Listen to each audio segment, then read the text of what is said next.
Ça va comme ça tout droit. Et derrière, donc on va mettre du matériau pour faire le remblai.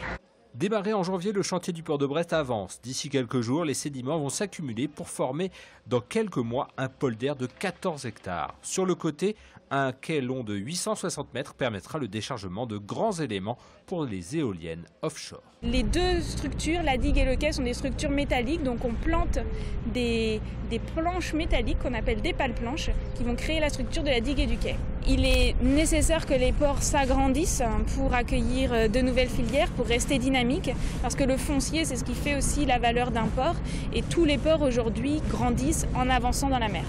La région Bretagne investit 220 millions d'euros en 10 ans sur ce chantier qui a pris un peu de retard. Mais Brest reste dans la course des énergies marines renouvelables, et ce, pour une bonne raison. Et l'objectif que nous étions fixés, c'est l'éolien flottant. Pourquoi? Parce que la bathymétrie ici en Bretagne, on a entre 50 et 200 mètres de fond dans les côtes, elle n'est pas tellement propice sur l'éolien posé. Par contre, on est vraiment la zone, la région pour l'éolien flottant. Et pour l'éolien flottant, on va être à l'heure. D'ici 2 ans, les premières entreprises devraient s'installer dans cette nouvelle partie du port de Brest.